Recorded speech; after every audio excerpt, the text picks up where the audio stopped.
గత నెల రోజులుగా వైఎస్ జగన్ నెల్లూరు జిల్లా పర్యటన వాయిదా పడుతూ వస్తోంది. సెంట్రల్ జైల్లో ఉన్న మాజీ మంత్రి కాకాని గోవర్ధన్ రెడ్డిని ఆయన కలవాల్సి ఉంది.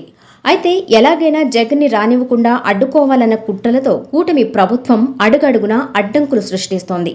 జగన్ పర్యటన ఖరారు కావడం, ఆ సమయానికి గోవర్ధన్ రెడ్డిని ఏదో ఒక కేసు పేరు చెప్పి జైలు నుంచి మరో చోటికి తరలించడం జరుగుతూనే ఉంది. ఈ క్రమంలో ఇప్పటికే పలుమార్లు జగన్ పర్యటన వాయిదా పడింది.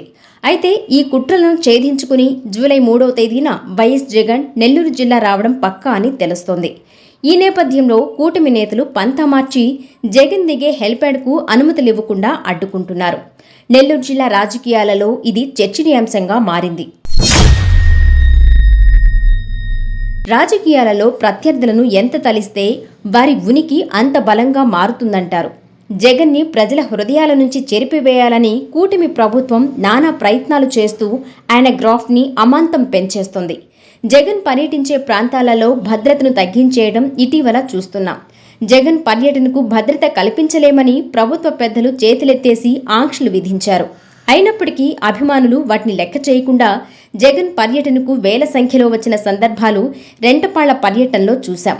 జగన్ రెంటపాళ్ల పర్యటన రోడ్డు మార్గంలో జరిగింది. హెలిప్యాడ్కు పర్మిషన్ ఇచ్చే పరిస్థితులు లేవు కాబట్టి నెల్లూరుకు ఆయన రోడ్డు మార్గంలో రావాలనుకుంటున్నట్టు సమాచారం.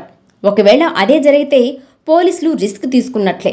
గుంటూరు, ప్రకాశం జిల్లాలను దాటుకుని జగన్ నెల్లూరుకి రావాల్సి ఉంటుంది. మార్గం మధ్యలో జగన్ని చూడాలని వచ్చే అభిమానులు, కలవడానికి వచ్చే నాయకులు, ఆప్యాయ పలకరింపు కోసం వచ్చే కార్యకర్తలతో రహదారులు నిండిపోవడం ఖాయం. దీంతో భారీగా ట్రాఫిక్ జామ్ ఏర్పడే అవకాశాలు లేకపోలేదు. అటు అభిమానులను అడ్డుకోలేక, ట్రాఫిక్ ని క్లియర్ చేయలేక పోలీసులు నానా అవస్థలు పడాల్సి ఉంటుంది. వీటన్నింటితో పాటు జగన్ మాజీ ముఖ్యమంత్రి కనుక ఆయన భద్రతను కూడా దృష్టిలో పెట్టుకోవాల్సి ఉంటుంది. ఈ తలనొప్పులన్నీ ఎందుకనుకుంటే జగన్ నెల్లూరు పర్యటనకు హెలిప్యాడ్ పర్మిషన్లు ఇవ్వడమే మంచిది.